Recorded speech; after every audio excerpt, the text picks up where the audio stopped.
नमस्कार दर्शक मित्रों, हमारी चैनल पर आपका स्वागत है। कृपा करके हमारी चैनल लाइक, कमेंट एवं सब्सक्राइब करें ताकि हमारे नए अपडेट आपको मिलते रहे। कमेंट में जय श्री राम लिखना ना भूले।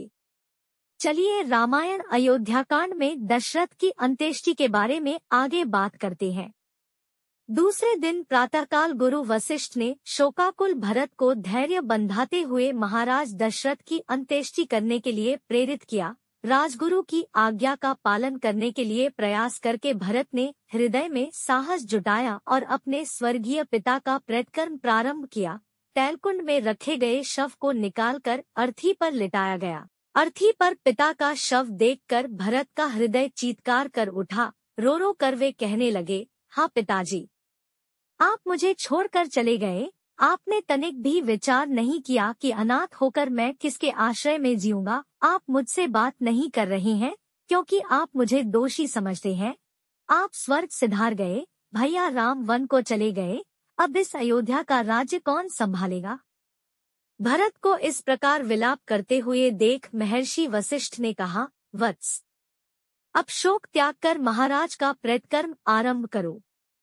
उनके ऐसा आदेश देने पर भरत ने अर्थी को रत्नों से सुसज्जित कर ऋत्विज पुरोहितों तथा आचार्यों के निर्देशानुसार अग्निहोत्र किया। भरत, शत्रुघ्न और वरिष्ठ मंत्रीगण अर्थी को कंधे पर उठाकर श्मशान की ओर चले। रोती बिलखती प्रजा भी शवयात्रा में पीछे पीछे चलने लगी। अर्थी के आगे निर्धनों के लिए सोना, चांदी, रत्न आदि लुटाए जा रहे थे। सरयू तट पर चंदन, गुग्गुल आदि से चिता बनाया गया और शव को उस पर लिटाया गया। सभी रानियां विलाप करके रोने लगी।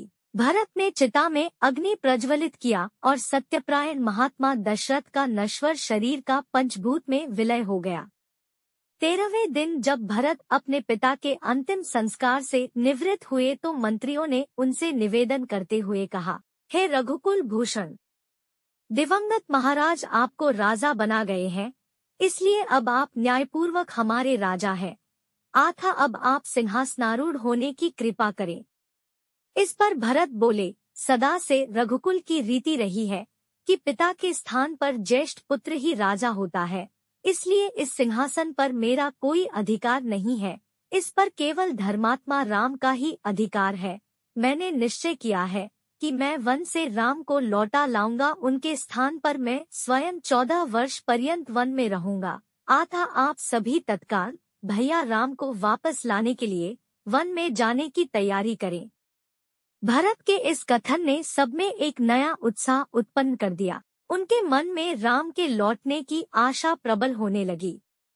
समस्त तैयारियां पूर्ण होने पर भरत, शत्रुघ्न, तीनों माताएं, मंत्रीगण, दरबारी आदि चतुरंगिणी सेना के साथ वन की ओर चले।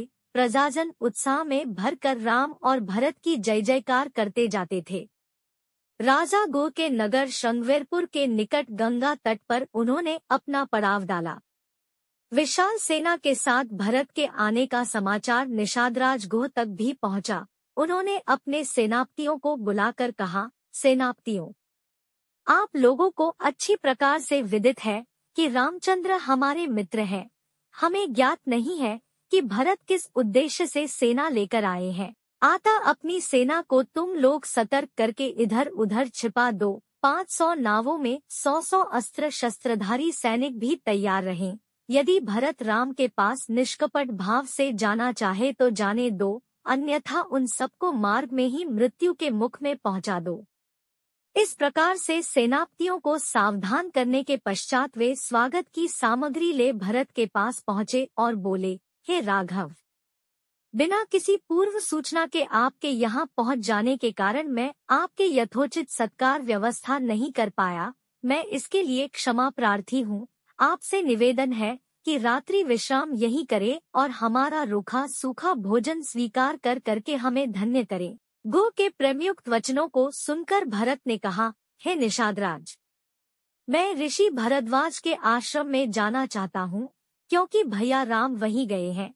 आपकी मुझ पर बड़ी कृपा होगी यदि आप मुझे कुछ पथ प्रदर्शक प्रदान करें।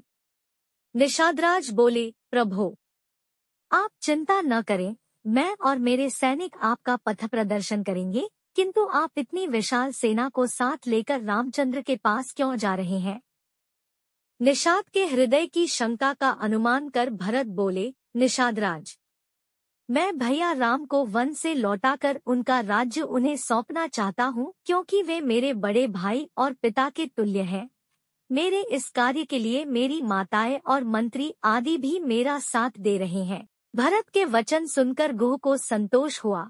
समस्त जनों सहित भरत ने वहीं रात्रि विश्राम किया। प्रातःकाल गुहराज की आज्ञा से गंगा के किनारे पर सैकड़ों नौकाओं का प्रबंध कर दिया गया और उनमें सवार होकर सब गंगा पार उतर गए। वे सभी महर्षि भरद्वाज के आश्रम में पहुँचे।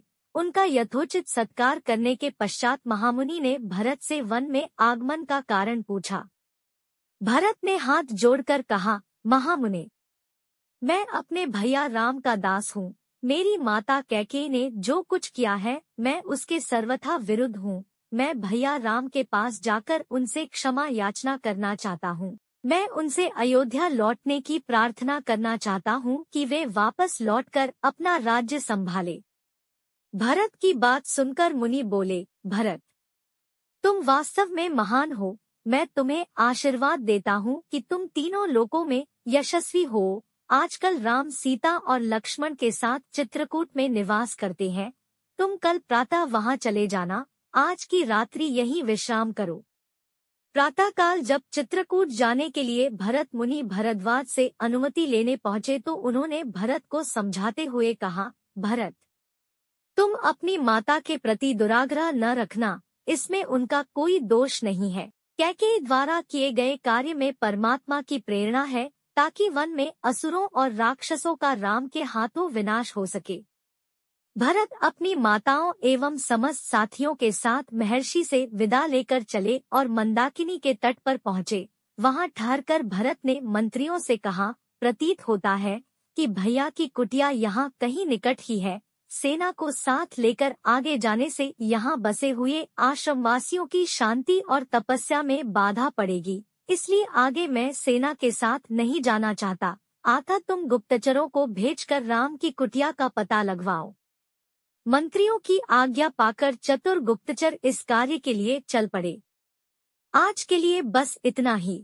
मेरे सारे भाई और बहनों को विनती है कि आप हमारे रामायण के अगले वीडियो भी देखें। कमेंट में जय श्री राम लिखना ना भूले।